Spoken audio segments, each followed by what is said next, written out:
I'm back on camera today. I'm sorry about yesterday.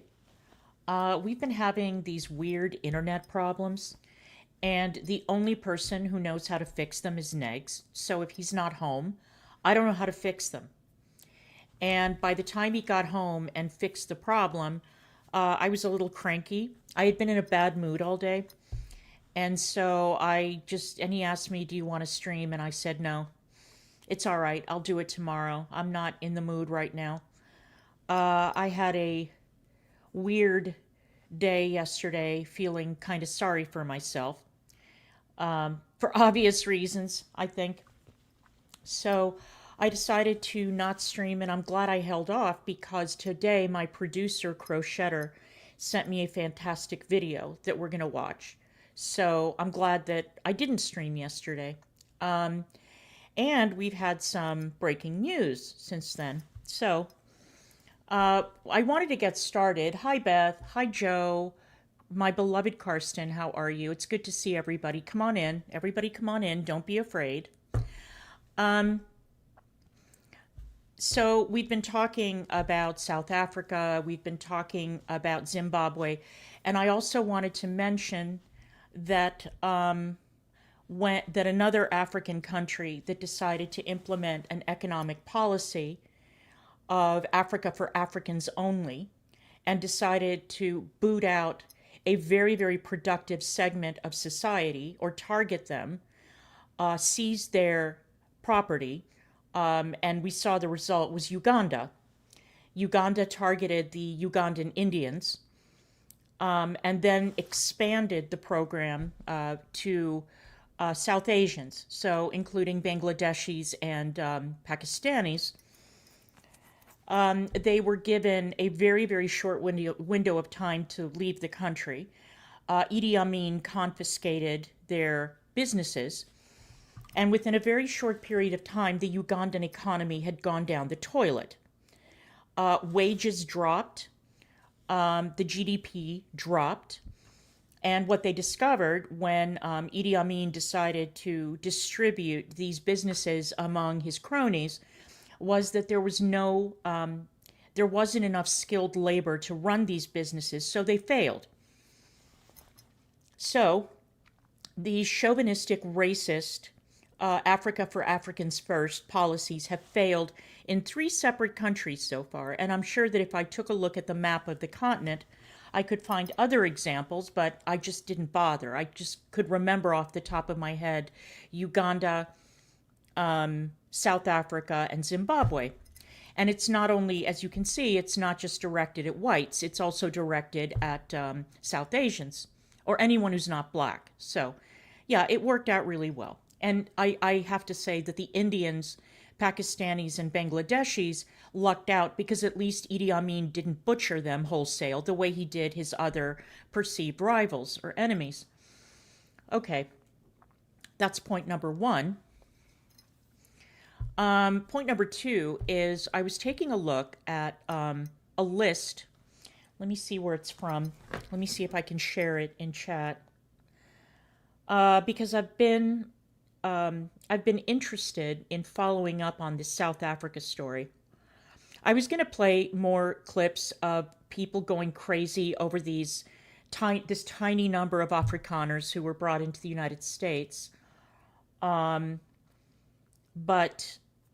why bother? Because these people are insane. And for every insane black woman, like the one that Negz played last night, you have a handful of white women too. Oh, here it is. All right. It's from Business Day. And it's a fairly recent article. It's from January of this year. I'm going to drop it in chat. And it's a list of the 10 most dangerous cities in Africa. This is the entire continent of Africa, by the way. And if you look at a map of Africa, it's a pretty big goddamn continent, okay, with lots and lots of cities. And much to my surprise, what did I discover? Well, I discovered that of the 10 most dangerous cities, the most lawless, the most risky cities, to live in or to visit or whatever in the entire continent of Africa, out of 10, 6 of them are in South Africa. 6. I've just dropped the article in chat, so you can take a look. 6 out of 10 of the most dangerous cities on the entire continent of Africa are in South Africa. And when I say dangerous, obviously it's not just towards white residents, but black residents as well. South Africa has collapsed into an entirely lawless society, horribly mismanaged, with an incredibly corrupt government. The ANC has been an absolute disgrace. And the third most popular party in the country is run by that psychopath, Julius Malema, who we played the other day on stream. So, my hopes for South Africa are very, very dim, which is a shame. But, you know, you get a hold of a country, you mismanage it for decades, and what do you expect is going to happen? Anyway, we can argue until the cows come home about whether there's a genocide being directed at the white farmers or the white population of South Africa. And we're not going to resolve that argument today, tomorrow, next year, whatever. But what I can tell you is that those white farmers were entirely, the United States was entirely justified in extending refugee status to these people. And if you want to get a really good overview of what it is like to be a white resident of Africa, period, living under the rule of a lunatic, I highly advise you to read the book When a Crocodile Eats the Sun. It's about Zimbabwe. It's not about South Africa, but Zimbabwe and South Africa have a very similar history when it comes to land seizure, discrimination, Africa for Africans first. The guy who is currently running South Africa is not Robert Mugabe, even though Malema, who has designs on the highest office in South Africa, is definitely another Mugabe, and he could be worse. But the book is When a Crocodile Eats the Sun. I highly recommend it. It's a memoir, and it's fascinating. So, okay. Because I know that most of the people who are spurging, hi T-Girl, I know most of the people who are spurging about these Afrikaners and who are pontificating about Africa have absolutely no idea of what they're talking about. They couldn't find Zimbabwe, South Africa, or Uganda on a map. They don't know the history of these countries. So anyway, yeah, okay. And they don't know that the Afrikaners have been there for hundreds of years, and that they were the ones who developed the farmland in South Africa. And they don't understand that the Zulu are also not native to that part of the continent. And they don't understand that the people who are making the lives a living hell of the white farmers are largely Bantu. But, you know, you can't expect people to know shit like that. Okay, so yesterday, Negz was streaming, and I had to duck out because, like I said, I was feeling a little bit blue, and I wanted to go lay down for a little bit. And so today I saw some screenshots, and wouldn't you know, guess who was in chat? Guess who was in chat in Negz's stream?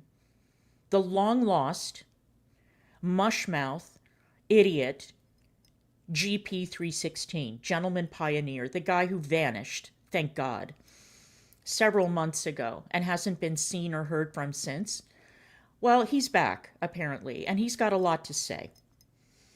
Now, I don't know how many of you remember this, but in 2023, GP decided that he was going to get in a car and drive to Connersville, and he was going to threaten me. He threatened me. You know, he was singing that little song from Nightmare on Elm Street, and one of the lines that he sang was, 5-6, better hide your bitch. Who do you think he was talking about? As he was driving, and you could see the exit to Connersville that he was filming, and he uploaded it to YouTube. Well, then he denied that he was threatening me. He said, no, that wasn't a threat. That was his first excuse. And then when people were like, yeah, it kind of was a threat, he was saying, well, I didn't know. Well, I wasn't talking about DC. I didn't know that she was Negz's bitch. Well, first of all, I'm nobody's bitch, but okay. Speaking in your low class vernacular, I guess I am his bitch, right? He said, I thought somebody else was. Okay, so you justify making a threat on YouTube by saying, oh, I wasn't threatening you, I was threatening some other woman. Okay, that's going to fly. That's going to work out really well. Then he said, well, she wasn't even in Indiana. Well, he didn't know that at the time, did he? And whether I'm in Indiana or not, a threat is a fucking threat. And then he said he was going to come back. So GP threatened me, and he's been denying it, and he's been getting his little chorus of handmaidens, because somehow along the line that illiterate mush-mouthed idiot managed to get on the good side of a bunch of incredibly either stupid or substance abusing white women who were wowed by him, probably because he was coming after me and after Negz, and they liked the cut of his jib. This is the guy who was making these women sign non-disclosures or confidentiality agreements. He's got something to hide. This is why he doesn't go on camera, and this is why he's so scared that anybody is going to get an actual picture of his face and distribute it. All right, because he's pulled a lot of shit with a lot of different people, So anyway, like I said, he got on the good side of a bunch of low esteem, low self-esteem, either ignorant, substance abusing, or, low IQ white women. And then eventually all that went by the wayside. You know why? And this is why he was so comfortable in threatening me, okay? Because the thing that finally killed off GP's reputation and channel was the fact that he came out solidly in the defense of House of Hannibal, the criminal who violently attacked his significant other and lied about it. And GP went on stream to defend him and made like the worst defenses of this guy imaginable. Only backed down when he realized that the allegations were true and that the guy really was a menace, a violent criminal, a woman beater. So maybe he had that simpatico with House of Hannibal. Maybe he felt like a kinship with another man who had abused a woman. And maybe that's why GP felt so comfortable threatening me with physical violence. Right? Better hide your bitch, huh? Okay. So I'm hoping, he did have a couple of people with him in chat. Yeah, a bunch of losers. So I'm hoping that GP shows up again because I want to have a word with that loser. I do. I want to have a word with him. I want to have a word with him and ask him why he feels so comfortable threatening women on the internet. And I know exactly what he's going to say, and every word that comes out of his mouth is going to be a lie. But the guy is, whatever. I also have a final, yeah, exactly. Right. Yeah. No wonder they get along so well, right? Okay.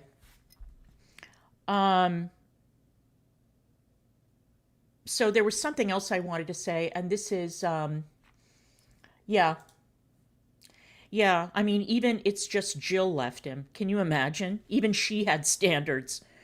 So, and I wanted to send a message out to Fresh Garbage. One last one, I promise. One of the things that Fresh Garbage said that really stuck in my craw, that really bothered me, was that what my relatives, and she keeps saying great-grandparents, she mixed me up with Gata, which is ridiculous. No, it was my father. What my father went through in Argentina had nothing to do with me. I guess that she forgot that she herself said that she has disliked me for years, which means that she's been watching me for years, or at least has been aware of me for years. So I wanted to correct a misunderstanding that lunatic has about me. Apparently, my parents' history in Argentina has absolutely no impact on my lived experience in the United States. Well, I guess you missed the stories that I told. about what it was like to grow up Jewish in the United States of America. I guess you missed it when I told the story about what it was like being in elementary school. I was 7 years old when there were multiple bomb threats called into my little tiny Jewish school, and we had to be evacuated over and over and over again. This was the same year as the Munich Olympics. These bomb threats were being called in by Palestinians. They were being called in by Muslims, probably by, their fellow travelers, the Weather Underground types. But there was more than one bomb threat being called in. And so we were evacuated more than once. Now imagine having to explain to a group of 6, 7, and 8-year-old kids why they are being evacuated over and over and over again from class. That was point number one. Point number two, there was a sidewalk replacement project going on in front of my childhood home. And there was a square that was put in, and the cement was wet. And when we came out of the house the next day, somebody had drawn a swastika in the cement in front of our house. That was also very pleasant. My father had purchased a home in rural Virginia, which is someplace which was the house that he intended to move us to until the following episode happened. We drove to the house one weekend, and we saw that there was something very, very wrong with the house. The first floor of the house was only sliding glass doors, and we saw that the glass was broken. And we walked into the house. My father allowed me to go in with him, and somebody had spray painted on the living room wall, "Jews out." My dad took us all. He put us in the car. He drove us back to Washington. We never set foot in that house again. My father sold it in absentia, basically, and never set foot in that part of Virginia again. And those are just 3 episodes. Then there's another episode. Look up what happened in 1977 in Washington, D.C. with the Hanafi Muslims. The Hanafis were a breakaway sect who broke away from the Nation of Islam. In 1 day or 2 days in 1977, they took over 100 hostages. They shot up the D.C. City Council building. And one of the hostage locations that they chose was the B'nai B'rith building, where one of my schoolmates' fathers was working, and he was held hostage until finally he was released by force. So if you're going to sit here, and then we won't even discuss what's been happening in the country since October 7th. So if you want to sit there and you want to tell me that I need to be worried about the woes of every Tom, Dick, and Harry in other groups, no, thank you. I think I'll worry about my own people for now. That is my concern. Because, like I said, I am too frightened to go to any major city in the United States right now. Because of what's been going on. I'm too afraid to go to Europe.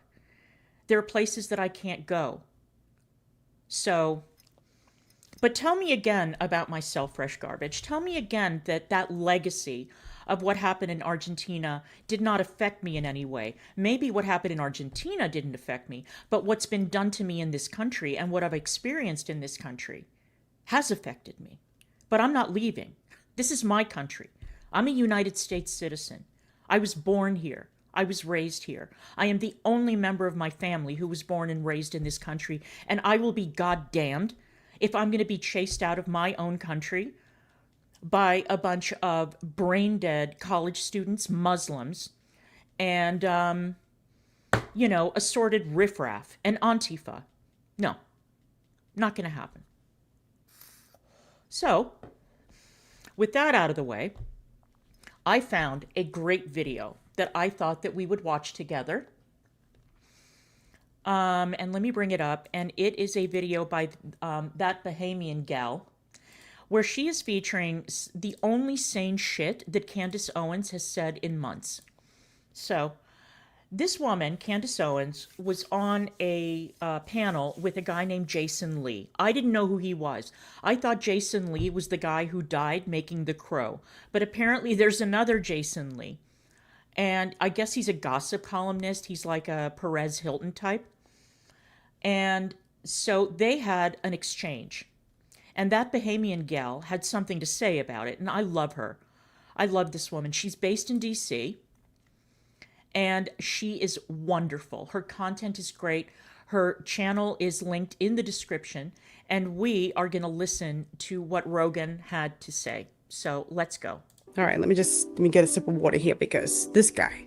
So I know a lot of you don't know who Jason Lee is. Some of you do. He is an entrepreneur. He is a celebrity gossip blogger. He's a reality star. Is he? He does some red carpet work from time to time. He's also the guy who announced that Queen Elizabeth was dead when she wasn't. And when people told him to correct that and change it, he said he and his blog never get it wrong. And guess what? They did get it wrong, because she was alive and lived for several more months before she actually passed away. That's the type of guy we're dealing with. But anyway, more than anything, he is a messy boots. So recently I caught an interview that he did with conservative commentator Candace Owens, where they talked about a number of issues, namely LGBTQIA issues, and they got around to talking about transgender issues. Candace has been very vocal about the fact that she feels like a lot of trans people, particularly trans women, are cosplaying being a woman. But during the interview, Jason went left in a major way. Jason Lee is very passionate about these issues because he is a member of the LGBTQIA. He is a gay man. Yeah. And the issue that I have with this man. Yeah, he's a gay man, and I'm going to have something to say about that in a bit. Jason Lee is that he has shown a history of being very, very disrespectful. Oh my God, I am an idiot, T-girl. Thank you for the correction. I thought it was Jason Lee. It was Brandon Lee. Of course you are correct. Of course you're right. You see? Ever since I smacked my head on the steering wheel, I swear to God, my brain is like scrambled eggs. My memory is bad, and I make these idiotic mistakes. Thank you for the correction. Of course you are correct. I appreciate you. Thank you. Let's continue. Disrespectful. There are black women who don't like him because they feel like he has something out for black women. I don't know that it's just out for black women. I think he just does not like women, period, honestly. He has physically assaulted, in the sense of, I remember he was on Love and Hip Hop Hollywood or something like that, and he threw a drink in a woman's face, Hazel E, for those of you who remember that episode. Or a high-end blog that people... Oh, nice. Okay. Eat that, bitch. So during his interview with Candace Owens, he took the time to say that some women don't do womanhood well. So by the way, this video was on the Zeus Network. I don't have Zeus Network, so we're going to have to work it some kind of way. I don't like what Jason said here. It's not a costume. It's not a costume. It's just not. First of all, some of you don't even do it well. I mean, I know a lot of women that don't have lips, that don't have ass, that can't have kids, that don't have lips, don't have ass, can't have kids. Yep. Yep. Let's continue. You know, and those some point. have uterus. It's not a costume. So Jason, let me ask you a question. What's the standard of doing it well as a woman? How misogynistic and disrespectful can you be that your definition and your idea of womanhood is diminished and defined by a woman's boobs, breasts, lips, and her ability to have kids? Correct. So this is precisely what I have a problem with, Jason. You sitting up there as a grown man advocating for the trans community, which is great, that's wonderful, right? But in the process of doing so, you are disrespecting, disregarding, diminishing biological women and womanhood. We're over here comfortable as hell taking shots at biological women, the very thing that trans women are attempting to emulate. This shit doesn't make sense to me. Ladies, just a reminder, your womanhood is deeper than and not determined by your lips, your boobs, your butt, or your ability to have kids. Okay, and I just wanted to add to that. I have said this before, and I'm going to say it again, because here we have a clear-cut example of an incredibly misogynistic man, okay? There are some gay men who have been floating around the community who are very, very, very much out of pocket, and they have been for quite some time. And I, for one, am sick of it. I'm sick of it. Now, there's some nasty bitches who have been floating around, who have all kinds of issues. And they have decided to target those of us who are infertile or who have been infertile. People like Aunt Maddie, people like Vidal, people like Sarah Locklear, people like that, you know, who decide that the best way to shut down an argument or to come after you is to remind you that you're infertile. I've been listening to these bitches for years now, and that is like the standard go-to. All right. Most of these women are very unhappy. Most of these women have a problem with me that has nothing to do with my fertility, but it's like the one thing that they feel that they can best me on, and it is embarrassing and pathetic. Absolutely embarrassing and pathetic. And then they turn around and they cry victim when I clap back. Oh my God, how could you say anything? Fuck you, okay? That's point number one. But I am telling you that when gay men jump into the fray, okay, and they talk about your infertility, they talk about your genitals, they talk about your sex life, they talk in detail about your body from head to toe, okay, in lieu of making a reasonable argument, okay, or trying to counteract whatever it is that you're saying. It is a cheap ad hominem way to get you to shut up, and it's disgusting and it is misogynistic. And we've seen it over and over and over and over again. Now, these individuals have been shielded by trotting out the umbrella, the alphabet army, and shielding themselves and saying, well, I'm gay and you can't come for me. I sure as fuck can. If you have so little class that you are going to go after women on this level, then you're goddamn right that I can say something about it and I can respond to the fucking misogyny that I have seen on display. I mean, the two most obvious recent examples are the Ankle and Jordy, but they're far from the only ones. And now here we have this guy trying to tell women that we're womaning wrong. Okay, let's continue. I probably call it I think we've devolved in many ways because people don't, like, they just can't answer basic questions like, what is a woman? That's pretty stupid, right? Thank you, Joe. That's actually really stupid. And now all of a sudden, I don't know. But don't you think some would argue that, I mean, I know people hate to have, there's so much you just said that we have to unpack, but I'm gonna just go back. Yeah, you know, it's interesting that you said that. So I noticed that men can go through life childless and nobody says a word to them. Nobody asks them about whether they have low sperm count. Nobody asks them personal questions about their ability to reproduce. And nobody accuses them of being less of a man if they've never fathered a child. Nobody. But with women, it's open season. And honestly, the most abuse that I have taken has come from other women. But, oh, I love it.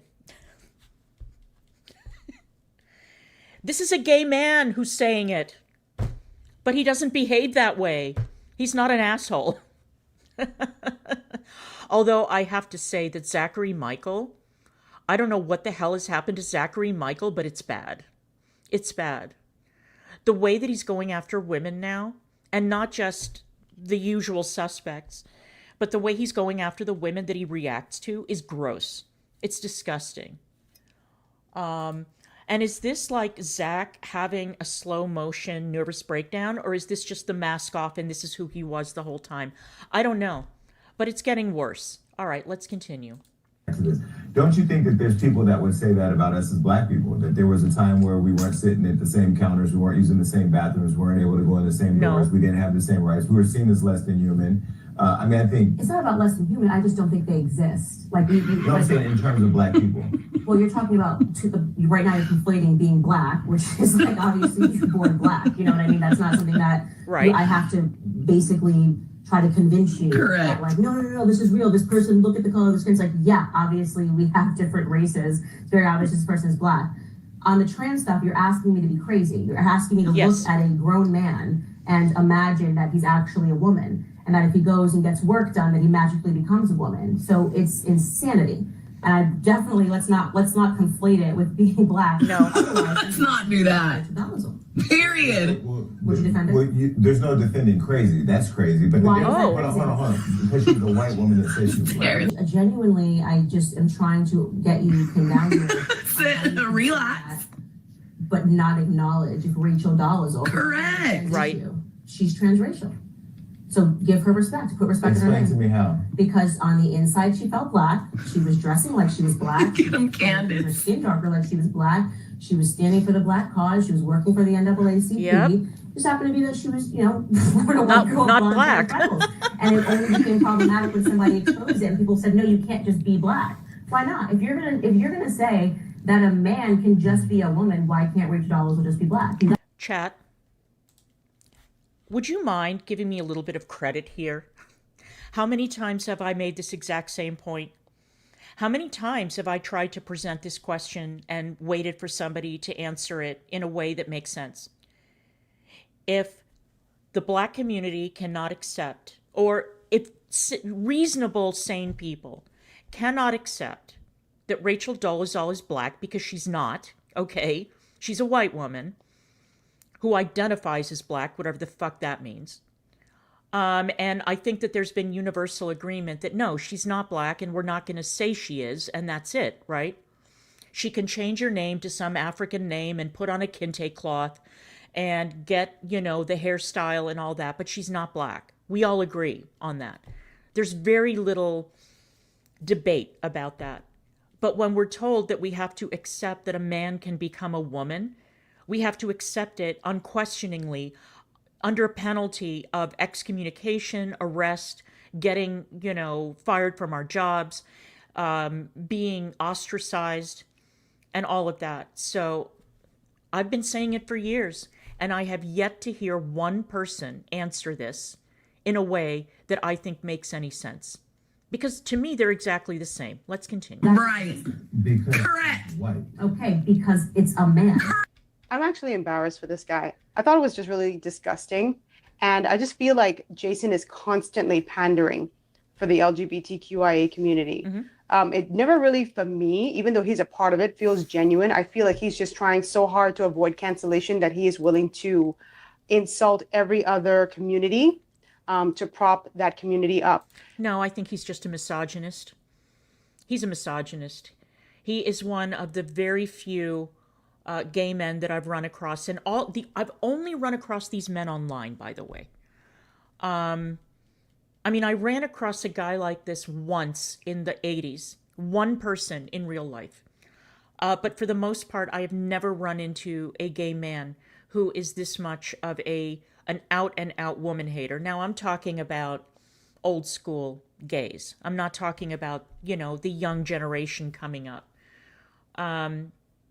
But no, this guy is just a straight up misogynist, the end. I've said repeatedly on my channel, particularly when I was talking with LGBTQIA issues and with race issues, that there's a way to support your own side without being offensive to somebody else. Yeah. You know what I mean? Sure. And denigrating somebody else just because you are on a certain side.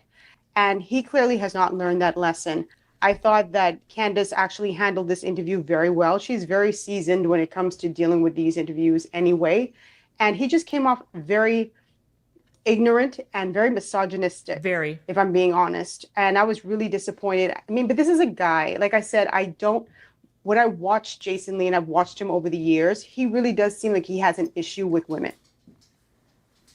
He can deny that, and it may not be the truth, but I'm just saying from his deportment, the way he carries himself, he seems like he has a serious issue with women.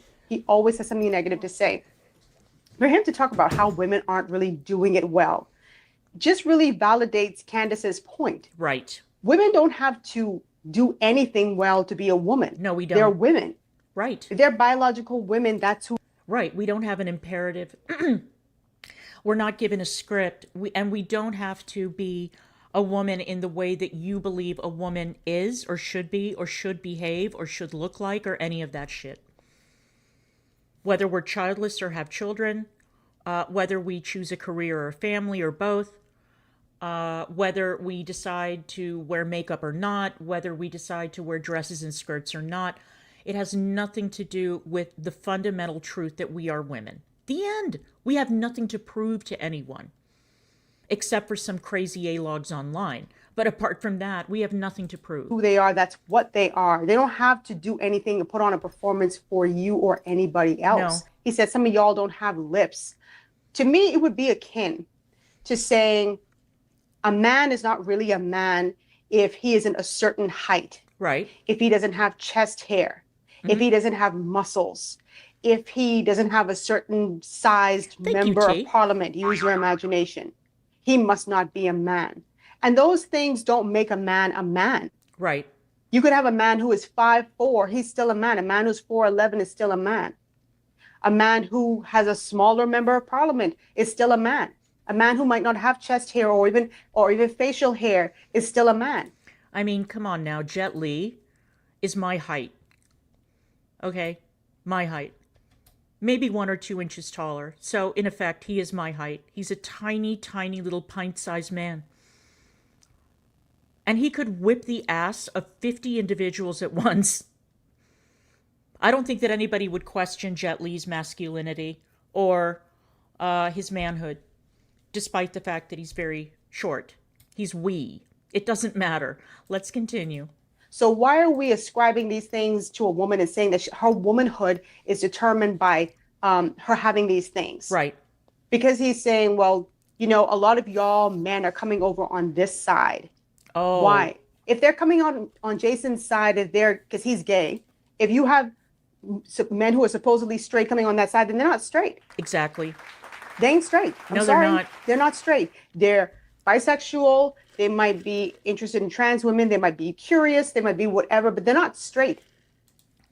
Then, because if you're a gay man, you ain't trying to get with a heterosexual woman. You're not. That's right. So I don't know why he thought that was such a burn to say, well, so y'all ain't doing it right, and that's why y'all men coming over here. If they're coming over there, let them come over there because they don't belong over here. Exactly. No shade. No shade. But if a man is going to leave you for another man, then that was like his biological imperative, if you will. It was destined. Don't take it personally. He's just not that into you. They want what you have, not what women have. So go off with that. And I thought that Candace gave a perfect example when she talked about, oh Lord, I just forgot the lady's name, the white lady that was masquerading as being black. I'll put her name on the screen. Lord, her name just went out of my mind. I don't want to rewind it. I thought that was a brilliant point because a lot of black people will not accept a white person who says, listen, I identify as black. No. Culturally, I identify as black. I like my hair this certain way. I like to eat a certain food. I like to listen to certain music. I'm more ingrained in the black community than the white community. So I'm just going to identify as black.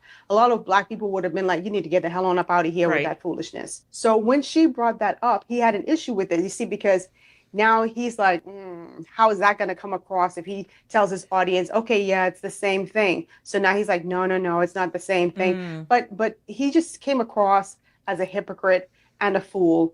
And let me also say something, because I hear this all the time. Every time an individual says, well, a transgender woman doesn't have the biological equipment to give birth to a child, to conceive a child. Yeah. And they will say, well, a biological woman is not that much of a woman if she can't do the same thing. Those are two totally different things. Totally. You have one that is genetically wired, biologically wired to bring forth children. Things happen that could render a biological woman infertile. All sorts of things happen. That does not mean that she is any less of a woman. Do you hear that, Aunt Maddie? Do you hear that? Did you hear that, Vidal? Did you hear that, all you nasty, evil, disgusting hags who have been coming after me for years on this point? Yeah, that is a fact. That is an absolutely 100% true fact. And if that's all you've got, if that's the only thing that you have that you can criticize me for, then you lose. You lose. It's done. Okay. And I was going to say something and I forgot, but let's continue. It's no different than a man who his semen may not be healthy. He may not be able to reproduce. But that doesn't make him not a man. Exactly. He's still biologically a man. And, I've said 1,000 times on my platform. And a woman who's gone through menopause is still a woman. Okay. A man who gets older and has a low T count, which happens to men, is still a man. When I got my dogs neutered, they were still male. They were not female. They did not become, female dogs. They're still male. So, oh my God, some of you, what am I going to do with you? That I hate when people feel like in order to defend one group, they must denigrate another. Right. Yeah. You can say, I support trans rights. I support transgender people having, access. I don't want people to harm them. I don't want people to discriminate against them and all that stuff. You can say that and support that, and I support that too. Yep. Because I don't believe in that foolishness. But I am also capable of saying, but those two things are different. And there are trans people who have appeared on my platform, and you guys, I'll definitely tag the videos. You guys can watch it for yourself, who have said, listen, we're different. Right. We know that even though we identify as a trans man or a trans woman, we know that we're different from biological men and biological women. Correct. I don't know why why is that so controversial? There's a difference. And I thought Jason really just showed his backside in this interview, and I'm happy that there were some content creators that talked about it, but I was disappointed that it didn't explode the way I thought it should, because how dare a man say to a woman that some of you don't do womanhood well enough? You hear that? You hear that? This is a point I've been trying to make for years. For years. A man does not have the fucking right to look me in the eye and tell me that I'm not womaning right. Or any of the women in chat, or any woman anywhere. Who the fuck do you think you are? And a lot of people have been emboldened because they use some sort of identity status to be able to get one over. And I'm not putting up with that shit. I haven't been putting up with it for years. Not that anybody's been listening to me. But to coin Negz's phrase, the pendulum is really, really swung back. And so, if you are going to come at me, or you're going to come at other women, you better come fucking correct, because I am tired of listening to these arguments. Oh, you're not good enough because you don't adhere to, let's say, my ideal of what a woman is. You're not feminine. How many times have I been told that I look like a man, or I act like a man, or that I'm masculine? Witty Widow said that about me. A number of other women have said that about me. MFW, of all people, in a drunken stupor, said that about me. Now, I take that criticism considering the source, but this is also a very common thing. You're not feminine. What the fuck does that mean? You think that MFW is feminine? You think Witty Widow is feminine? When she's going on stream and threatening people's kids and slurring her way through, through some sort of a Boit get-together? Come on now. But okay, let's continue. And I think what he's trying to say is that there are some women who just aren't as feminine as trans women. Mm-hmm. There are trans women who are feminine, and there are trans women who overdo it. Exactly. Their gesticulations, all their actions and all that stuff, they put on too much. I agree. Like, as a woman, you don't have to do all that person. And you have some women who are like that, but that's not every woman. And that goes back to Candace's point about the cosplaying. I have never known a woman to behave that way.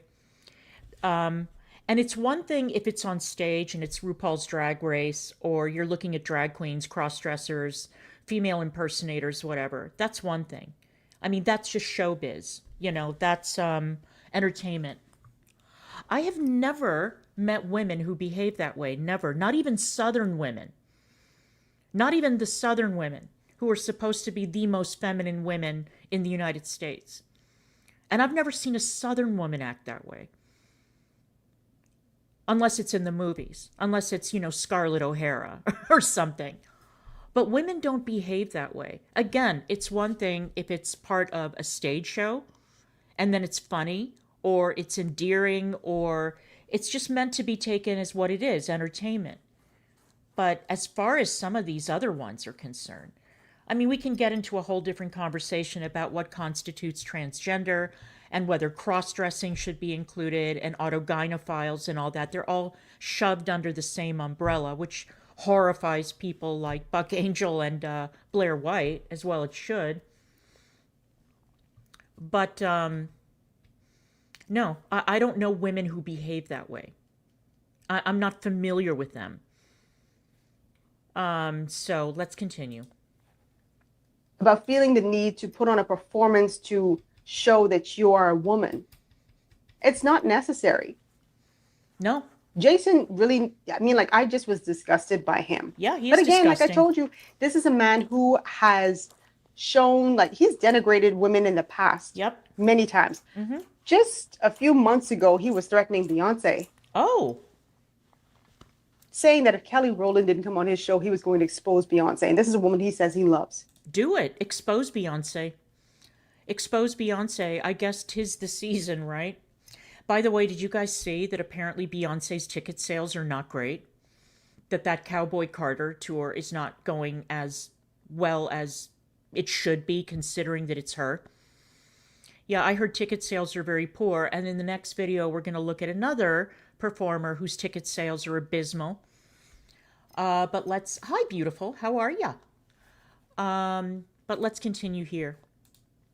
He always, like, I don't know what it is about this guy. I think he got too much clout and too much power too I know quickly what it is. because it's definitely gone to his head. Mm-hmm. And now he just says the most reckless things. Mm-hmm. And far be it from me, trust me, I don't believe in people being like politically correct all the time. I'm not that person who's like, me neither. You know, always walk on eggshells. But I think there's a way to not be disrespectful. And I just felt like that was blatantly disrespectful. And I wonder if he would have said that to anybody else other than Candace Owens.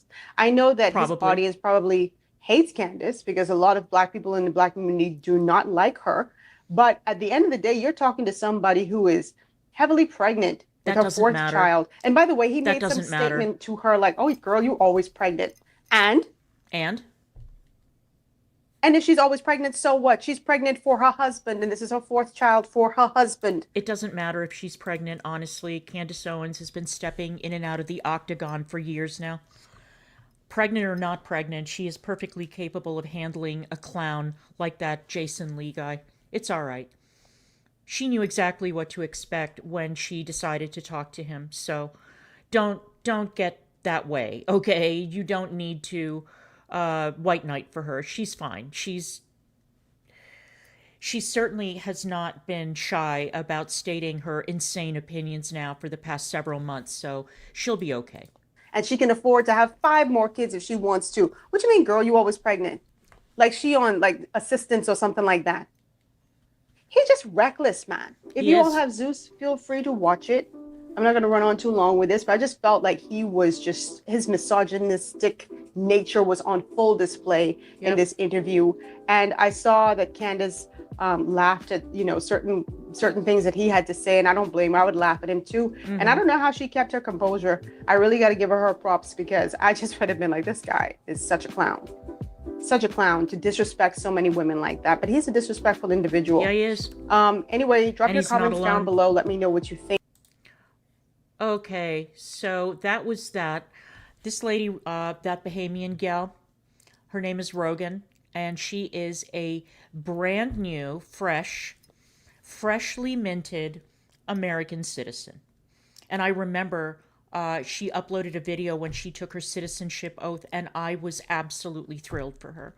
She is exactly the kind of person we want emigrating to the United States and becoming a citizen. She's fabulous. And I love her channel. She's got great takes. And I think that everybody should subscribe to her and watch her content because she's smart as hell. And welcome to America, Rogan. You are very, very welcome here. And thank you for your contribution to sanity. I appreciate you. All right. Now, we are going to go on to a video that Karsten sent me today. Now, I know that I have been, I don't want to say criticized, but I think people have questioned my fixation and maybe even Karsten's fixation on Snow White. All right. This is not about Snow White. This is not a video about Snow White, so everybody can relax. Although yesterday, Negz and I were watching that video, that channel, Heavy Spoilers, and we were watching Hi, Goral. Nice to see you. We were watching videos about some of the biggest flops at the box office over the past 20 years or so. And as you get closer to the current year, you notice how many of those flops are Disney movies or movies that are made by Disney, you know, adjacent or Disney companies. So, I also noticed that Snow White was re-released for Mother's Day and made a whopping $200,000 at the box office. $200,000. It's dead. It's over. It's finished.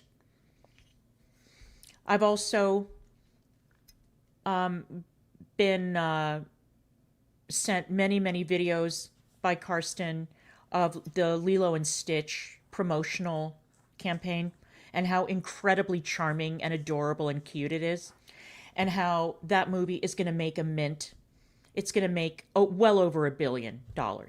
And one of the things that he and I have discussed is how is it possible that the CGI on Stitch is so good and Stitch is so lifelike and so adorable, you know, with the ears and the eyes being used to maximum effect, absolutely precious.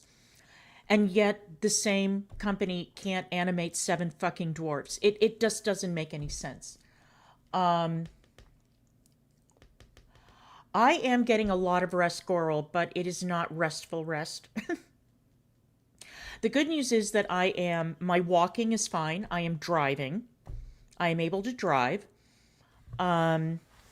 And so I'm feeling very independent. I'm feeling like Mary Tyler Moore in the intro to the Mary Tyler Moore show. I wish I had a beret to throw in the air.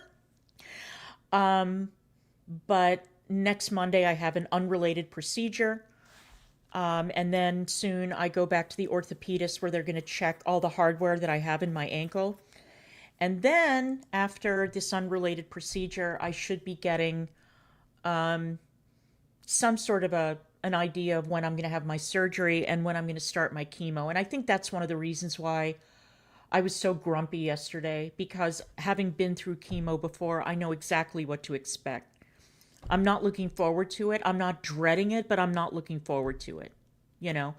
And I was sitting there yesterday thinking, okay, what are all the things that I need to do before I go into surgery? What do I need to do before I go through chemo? How do I need to prepare? I need to draft a living will. There are like all these things that I need to do, you know, a do not resuscitate order, like all these things. Like I'm a grown up, so I have to do grown up shit before I go through all of this. And I'm just not looking forward to it. I'm bummed that I have to do it again. You know, I'm bummed that I have to go through all this shit again. So that's why I was grumpy yesterday, but I feel better now. Obviously, as you can see, I'm kind of bright-eyed and bushy-tailed right now. I feel better. It's just a relief to be able to walk again, you know. I have a limp. I walk like Frankenstein, but at least I'm walking. So, thank you, Mindy, and thank you, everybody in chat, for being so kind. I appreciate it. All right, so I am going to pull up another video. This is a classic that, thank you, Vicky, I appreciate it. Oh, girl, you'd be surprised. You would be surprised when your back is up against the wall how strong you become because you have no choice. Thank you, Vicky. I appreciate you. And thank you, Goral and T-Girl and all the other girls in chat. Okay, so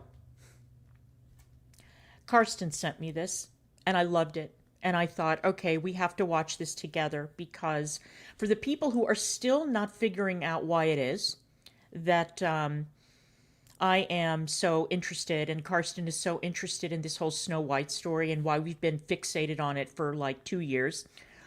How about this? All right, so somebody was given a second chance. And that somebody is Rachel Zegler. Now,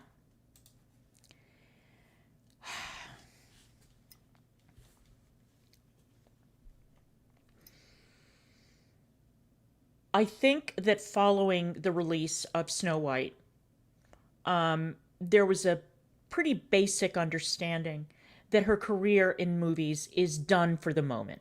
It's finished. Okay? She's too high maintenance. She makes too many demands. She doesn't have the standing to be able to be as much of a diva as she is. Well, now it turns out, hi, Rachel, just in time.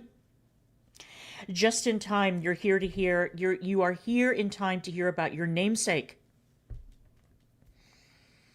So the thought process was, well, she's a theater kid, right? And so she can go back to the stage. You know, maybe she can have a kind of career renaissance by going back to the stage. So she was cast in Evita, which is going to premiere on the West End in London. And it is being staged by the same guy who had a runaway hit with Sunset Boulevard, where he cast against type, and he cast Nicole Scherzinger as Norma Desmond, and the woman she brought the house down. And the musical has been nominated for some ridiculous number of Tonys in the United States, and, you know, Olivier Awards and all of that. So it worked once. But what's going on with Evita? Well, the ticket sales are oh no, stop it. Are you? Where? Where are you seeing it? Oh my God, Karsten, oh no, poor Karsten. Karsten has been so obsessed with Sunset ever since it debuted in the West End. And he is dying to go. And where are you seeing it? What city are you seeing it in? Yeah, road trip. You're seeing it I didn't know it was still in New York. I thought it was in Chicago for some reason. Fabulous, Rachel. Amazing. Good for you. We want a full report of how amazing it is and what a great experience it is. Well, Evita is turning out to not be. So let's see what Rachel Zegler has been doing with her second chance. And if you've ever seen Evita, it is a challenging part to play. And I don't think she has the temerity, the stamina, you pick a word here. I think she's too young to play Evita, quite frankly. In order to pull it off going, you know, every single day that the theater is open. I'm a very talented, capable individual. I'm here for a reason. I can do it. Oh, the poor winged victory. Rachel Zegler reportedly walked out of her own rehearsal. Oh? Again. No warning, no explanation, no script left on the chair. Just a slammed door, a stunned cast, and a 2-hour scramble as the lead role in Evita allegedly vanished mid-performance. Okay. Yeah, I think that's over. I mean, Karsten has acted in theater for decades, and I think that Karsten can give us a little rundown of how popular this will make you if you behave this way. Let me see something. Let me just look something up. Hang on. Stand by.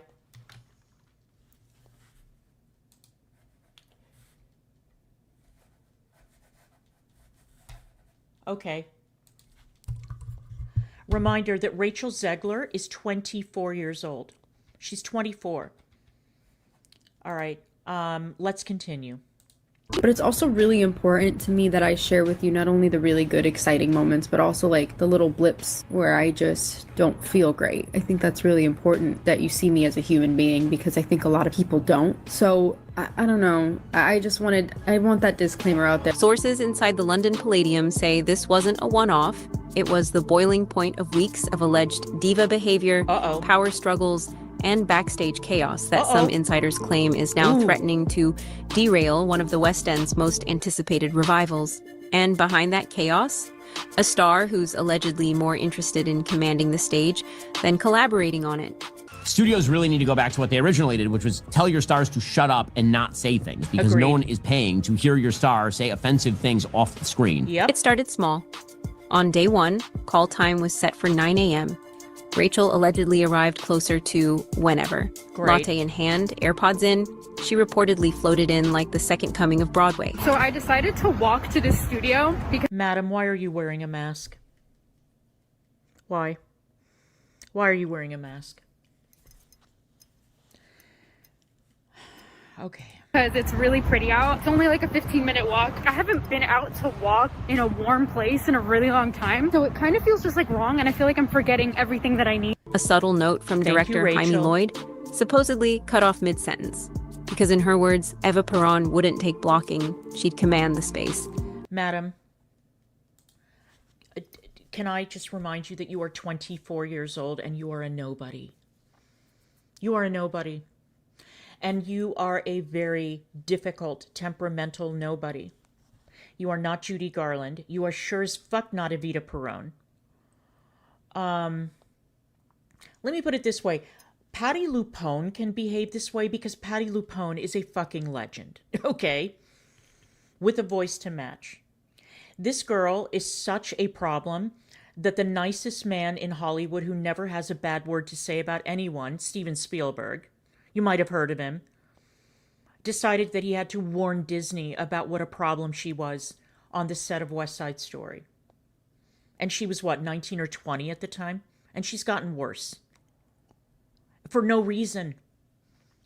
So, again, you are 24. And this is really the last chance that Rachel Zegler has to redeem herself. We know she can sing. That is not the point. But she is very widely disliked, and I think that behaving in this manner is not a net positive. Let's continue. And it only got worse. I don't want people to see me as ungrateful or anything like that. I was nervous that that's what this makes me look like. By day 3, whispers suggest Zegler halted an entire musical number mid-run through. Her reasoning, the creative frequency felt off. What the fuck does that mean? It's kind of like stupid to complain about. I swear I'm not complaining. If I was a Hollywood executive, I would blacklist her. She is already. She allegedly left the cast standing frozen on stage, staring into the void while she walked out. No cue, no cut, just silence. Wow. Meanwhile, over on Instagram, Zen selfies, poetic captions, channeling Eva's fire. Like, in the eyes of the law, you have to be nice to me, and I'm an adult. The post looked like she was leading a yoga retreat. But inside that rehearsal hall, some cast members say every minute felt like defusing a bomb. One ensemble member reportedly put it bluntly, she directs, we orbit. You know, the funny thing is that being the daughter of Argentines, and you know that there's like a Peronist faction in Argentina, and then there's the very anti-Peronist faction, and my parents were definitely on the anti-side. And when the movie came out, my parents and their Argentine friends were absolutely appalled, and they could not understand how the arts community decided to lionize Evita Peron, who was very corrupt and who had a lot of issues. So my parents never saw Evita, whether on stage or the movie version. I made the mistake of seeing the movie version. I thought Madonna was terrible. I'm not an Andrew Lloyd Webber fan, but I thought I'd make an exception in the case of that movie. And I was like, I mean, Antonio Banderas could not rescue that movie. But I'm biased. So let's continue. I'm like so ready to just throw my phone away. I don't know when it's gonna happen, but I know it's gonna happen. If you have any opinions, I don't want to hear them. And it wasn't just hard. Okay, see, I would go see Audra McDonald play Evita. Because she's got the chops, the acting chops, and she's got the voice and the presence. And she's a legend. A legend. You know, I wish that I could go back in time and see Patti LuPone play Evita. Apparently, Evita was the role that put Patti LuPone on the map on Broadway. And well-deserved. Again. Okay, who played a young Evita? I will definitely look that up. Thank you. As always, Rachel, God damn it. Every time you come in here, there's something else that I need to watch. And all your recommendations are spot on. So everybody go look this up because I trust Rachel's taste 1,000,000%. Let's continue. Hardiness. Zegler is said to have started questioning everything, line by line, beat by beat, from Eva's Argentine accent to the ensemble's breathing rhythms. One of the musicians allegedly suggested adjusting a vowel to blend the harmonies. Zegler reportedly snapped, "Blend is for backup vocals. I'm narrating history." Girl. The room went dead silent. Girl. Not tense, not awkward, silent. I'm gonna be on a talk show tonight, and I'm gonna talk shit about them on the talk show. Oh, Talking no. shit on the talk show. This is the one time in my life where if you have something to say, I don't want to hear it. Then came the infamous "Don't Cry for Me" Argentina showdown. Oh no. Lloyd, a minimalist by nature, had planned the scene with Eva standing still, letting the voice carry the weight. But Rachel had other ideas. According to those present, she rejected the note on the spot, took center stage, and launched into what can only be described as an unsolicited masterclass. Arms sweeping the air, voice soaring, stage claimed. Some were inspired, others terrified. Because while she was improvising her revolution, the entire rehearsal plan was allegedly falling apart. And it didn't help that she reportedly began vanishing mid-rehearsal without notice. What? Everyone's just ignoring my phone calls. Whatever, it's chill. I don't even care. During a crucial ensemble run of Buenos Aires, she allegedly stopped the band cold, claiming static energy was killing the scene. Oh my God. Okay, listen. It is obvious. It is obvious that all of the warnings that she has gotten from her management team, from producers, from Mark Platt, from all these people, have not made a dent. It's obvious. Okay. And I'm going to have a suggestion at the end of this video. Let's continue. Then, in front of everyone, she removed her mic, left the stage, and disappeared. No 5-minute break. No be right back. Just gone. That's very professional. What were the recommendations I made the other day? Well, one of them was there are two true crime documentaries on Netflix. One of them is Crime Scene, and it's Nightlife Berlin. That was a recommendation from Crochetter. And it's by Joe Berlinger, who also did that Cecil Hotel documentary, and he did the one about the Times Square killer. Joe Berlinger is the executive producer. He's not the actual like day-to-day director or whatever. But so far, all of the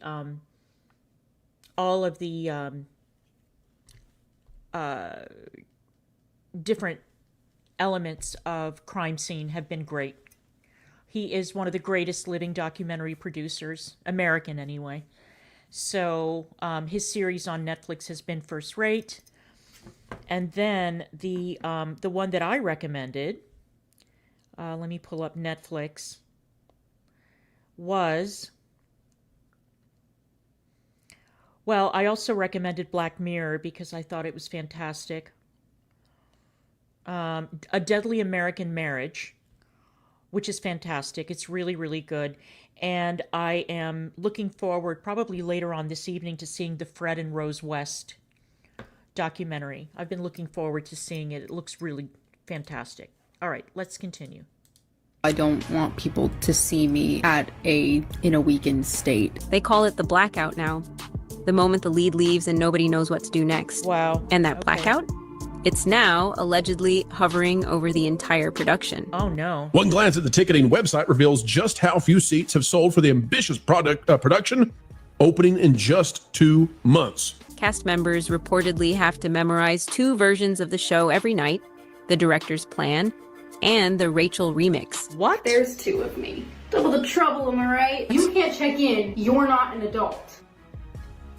Tech crews are said to be scrambling with last-minute changes so often, the soundboard file has been nicknamed Frankenshow. Even backstage humor has turned grim. Spare mic packs are labeled Contingency RZ, and the lighting team, They've supposedly started calling last-minute shifts Zegler adjustments. Why are they allowing her to get away with this? Why? Why? What is wrong with that director? Why isn't he putting his foot down? This woman is box office poison. Why are you giving in to her? But I'm loving this tea. Let's continue. It is looking like Rachel Zegler's opportunities in Hollywood are officially on life support. But what's not a joke? The production is reportedly bleeding money. Of course. And lawyers may already be circling. Uh-oh. Last week, a closed-door meeting inside the Palladium allegedly sent shockwaves through the company. Director Jaime Lloyd, 2 top producers, a union representative, legal counsel on speakerphone. Oh, no. According to insiders, Zegler's contract was dissected line by line. Terms like material interference and pattern of disruption reportedly came up. That is a very, very bad sign. It's a very bad sign. I mean, it takes a lot of chutzpah to behave this way, but that's not good. Let's continue. One brutal question allegedly echoed through the room. Does this qualify as breach? They're not saying she's fired, but it sounds like they're checking if they legally can. I was actually, oddly enough, auditioning for a Broadway show of a very famous Broadway musical that was having a revival, and the producers and directors were ordering lunch while I was singing. Behind the scenes, casting agencies have reportedly been contacted. Purely exploratory, say the producers, but actors on the West End circuit are allegedly getting discreet pings. Age 20 to 35, Latin background, mezzo-soprano with star power. It doesn't take a genius to guess what role they're trying to fill. Right. I'm feeling very nervous about tonight. I'm feeling like I am not funny at all. Inside the casting office, rumor has it there's already a tab labeled Plan B.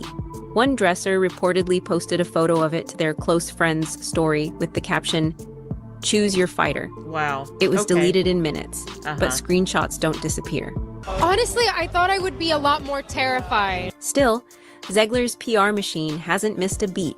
Instagram carousels, misty-eyed selfie videos, captions about finding Eva's heartbeat in stillness. Oh my God. But the comments underneath tell a different story. Deleted questions, blocked users, and now a flood of archived receipts from watchdog accounts keeping score. I'm the kind of girlfriend who's like laying in bed at night and then he's falling asleep and I'm like, what if the world ended tomorrow? I'm keeping him up with. Meanwhile, Evita's ticket sales are reportedly sliding into clearance mode. Yep. Promo codes are flooding inboxes. Premium seats are now available for 2-for-1 Wednesday deals. Wow. And the show hasn't even opened yet. Unbelievable. Theater blogs are tracking it in real time. One popular site is refreshing its heat map hourly, and Evita's orchestra section looks less like a sellout and more like a salad. A whole lot of green and not enough red. I get stopped for photos every time I'm online for the Snow White ride, and I have to pretend like, oh God, well, crazy that we're in front of this. Wait, how often are you in line for the Snow White ride? I'm a narcissist. To address the elephant in the room. I'm the hottest person in the world. Cue the laugh. Like, who has been the most exciting person for you tonight? Oh my God. Besides me. Took the words out of my mouth. Besides, I'm a narcissist. I will elbow everyone out of the way to play the part. It's Hollywood, baby. What an idiot I've been as a young person in this industry who has no filter and no idea what she's doing. I don't need your business.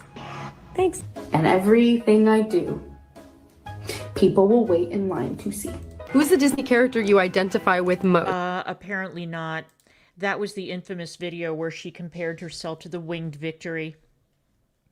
Madam, stop it. Just stop it. Mickey, Nemo, Peter Pan, or Dumbo? Dumbo. That's sad, but yeah, like... The production team is allegedly trying to spin it. Delayed marketing push, abstract staging, but rival shows with half the press are packing houses. And now one major ticket broker has reportedly started quietly offering flex refunds. Wow. That's usually reserved for medical emergencies or disasters. So now we throw the spotlight to you. Does Rachel Zegler deserve this stage? Or has the backstage drama finally outshined her talent? Would you buy a ticket to see her live? Or would you rather just refresh your feed and watch the saga unfold from afar? Okay, here's my advice. And this is, hello, my darling. The only way forward, the only way, there is no other alternative, there is no choice B. The only way forward is she has to hire the best crisis management team in the business, the best. Like, like the Olivia Pope of crisis management in Hollywood. The real Olivia Pope is called Judy Smith. I don't know if Judy's available, but, give her a ring. You have to sit down with this crisis management team. You have to listen to everything they say and not open your mouth a single time. No pushback, no arguing, no, but what if? And then you have to do exactly what they tell you to do. Exactly. Not, you don't want to improvise, you don't want to do what you think you want to do. No. You have to listen to what they tell you to do. And what I'm guessing that they'll tell you to do is you need to disappear. You need to go offline. You need to stop posting on social media. You need to become a ghost. Vanish.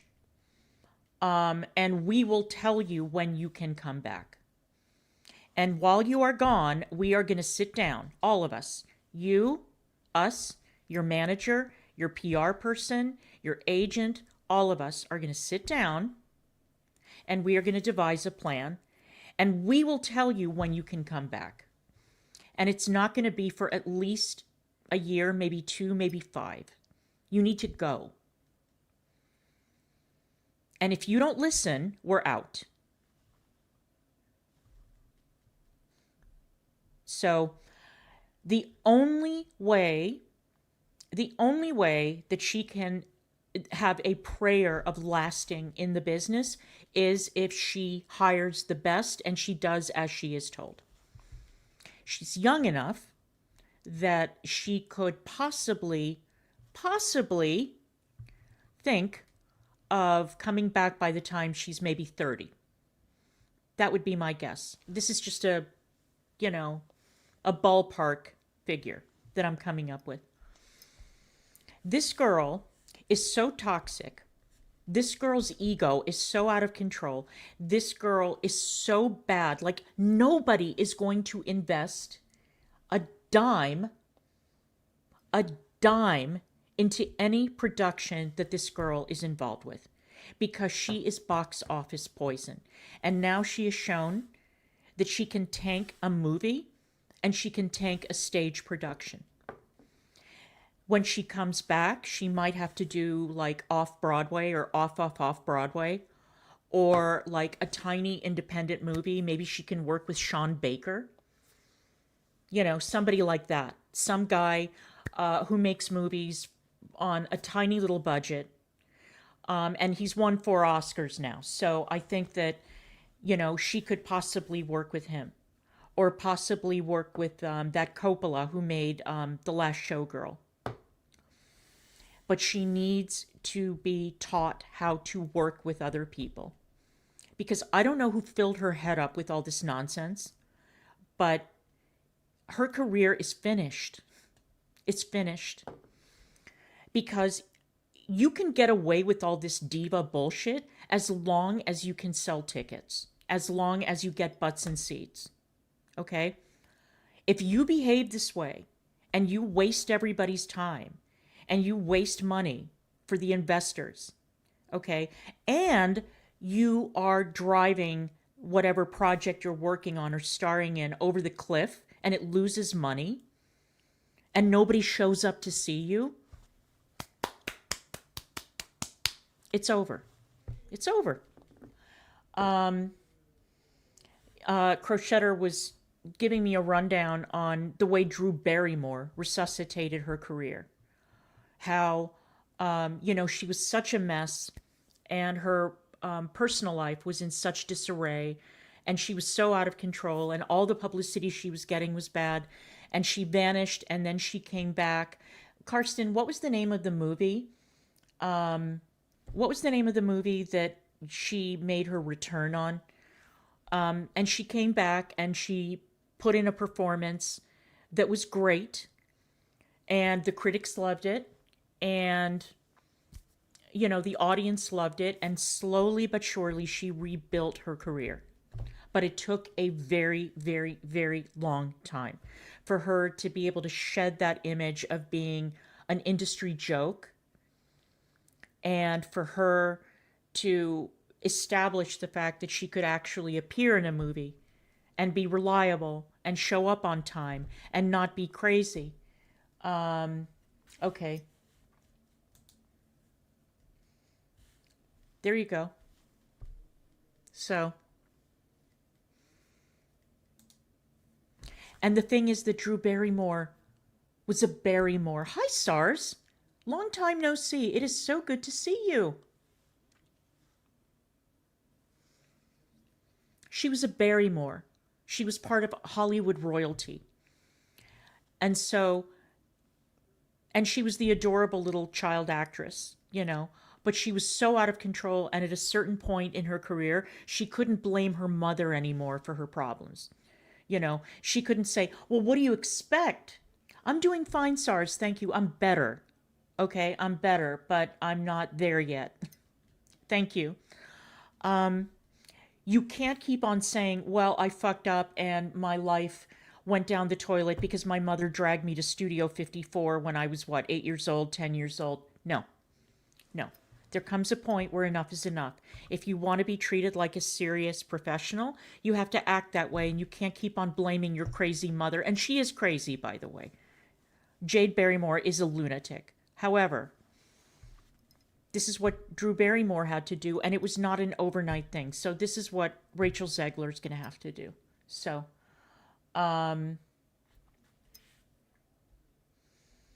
anyway. All right, you guys. I appreciate all of you being here. I was going to... you know what? I think I changed my mind. I think I changed my mind. Let me play you something, if I can find it.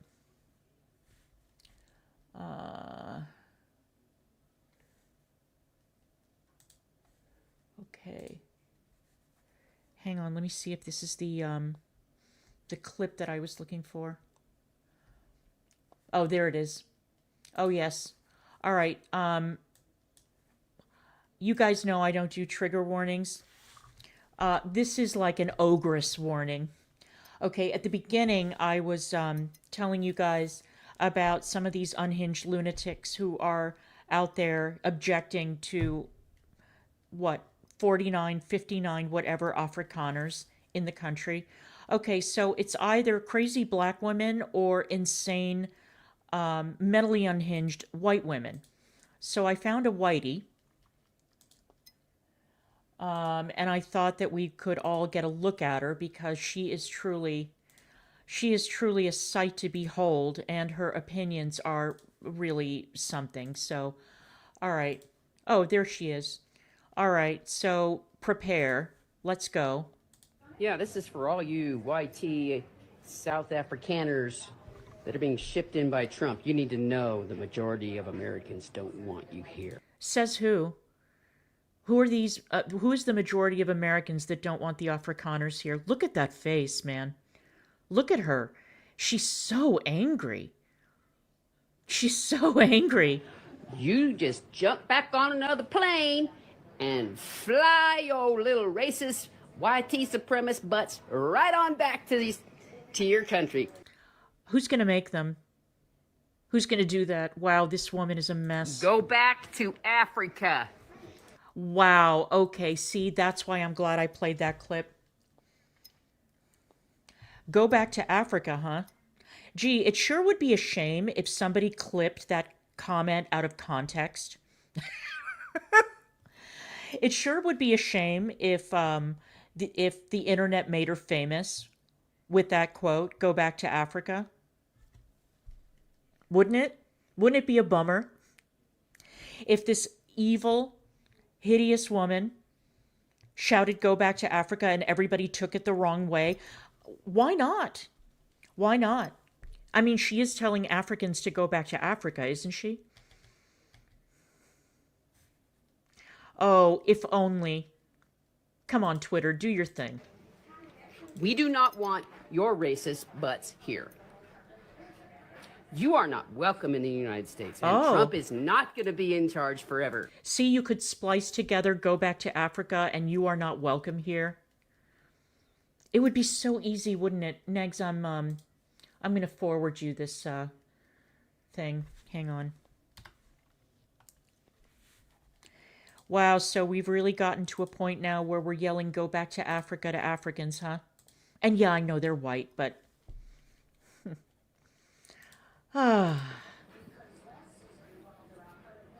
Yeah, you're not welcome here. We don't want any more Snazis in America. We're done. And we're the majority. The majority of what? The majority of what? Oh my God. MAGA wants you to believe they're the majority, but they are not. Really? So they're not the majority, even though Trump won in a landslide and won the Electoral College. But no, they're not in the majority. Okay.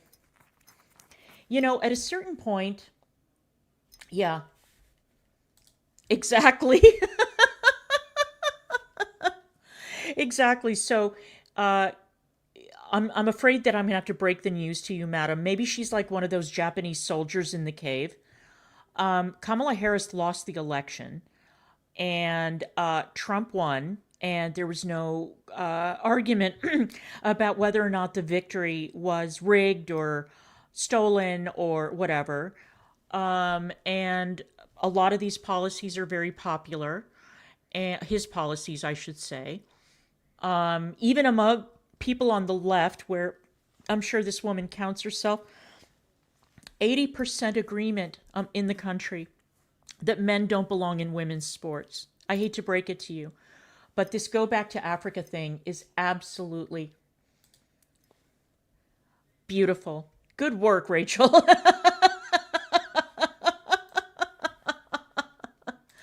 Okay, let's finish up. Just saying.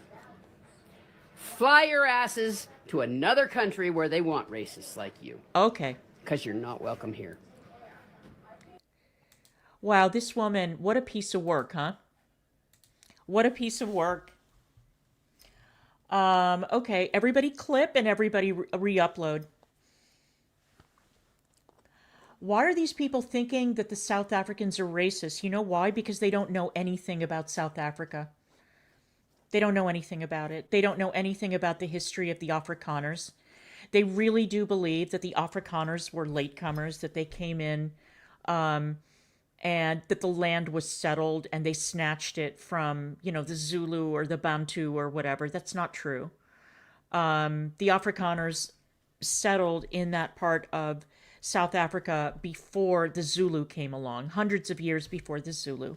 And Africa has had a long history of tribes warring with one another, taking over each other's land. This is the way the world works. It's the way the world works. But people are really ignorant when it comes to the legacy of non-blacks in South Africa. People are really ignorant when it comes to assuming that the entire continent is black, which it isn't. Sub-Saharan Africa is predominantly black, but north of that, along the Mediterranean, it is predominantly people of Arab descent, Berber, different tribes who are not black. Cleopatra was not black. Sorry to break the news to you. Karsten and I had a very funny conversation the other day about Jada Pinkett Smith and how she stuck her foot in it when she did that Netflix show where she cast a black woman to play Cleopatra. And I was saying, You know, what's funny is that this sort of Pan-African nonsense about Cleopatra being black has been around for decades. And having worked with Egyptians, I can tell you that they are extremely, extremely, extremely touchy when it comes to their history. And one of the things that they cannot abide is anybody coming along and co-opting their history for identity purposes, political purposes, whatever. And for some reason, Cleopatra has been a target of these like Pan-African studies professors and so on. And they get extremely insulted if you mess with their history. Extremely insulted, very angry. And so when there was that huge uproar over that Netflix dramatization, I was telling Karsten, you know, she could have asked an Egyptian or two. You know, she could have consulted with some Egyptians.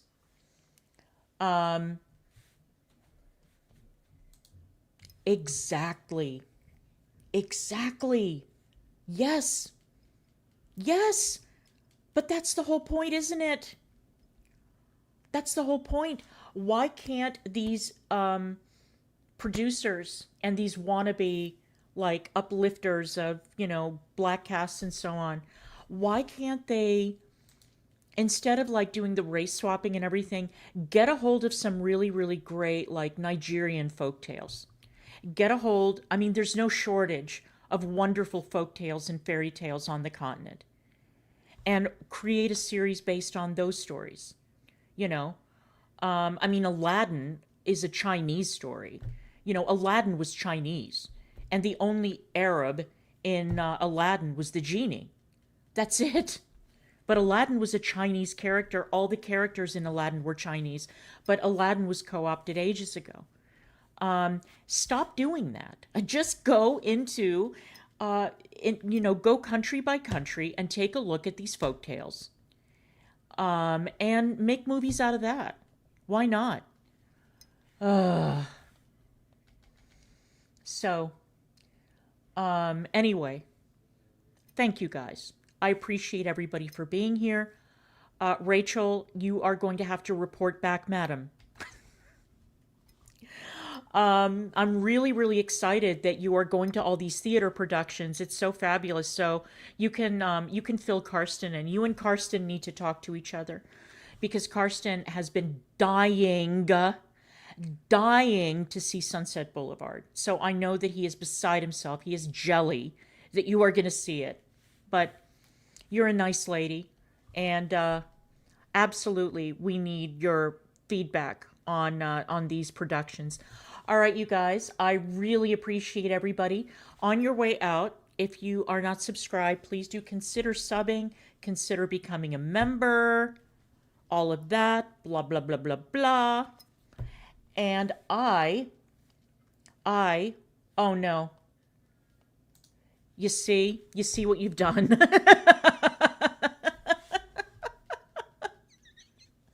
I'm sorry, Karsten. I'm sorry. I know that it hurts. I know. I get it. All right. Oh, see, he's over it already.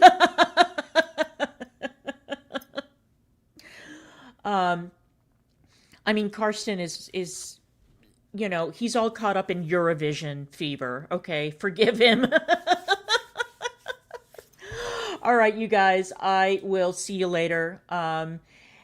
Negz is going to be streaming later, I'm guessing, and keep your eye posted to my community tab, and I'll let you know when he's live.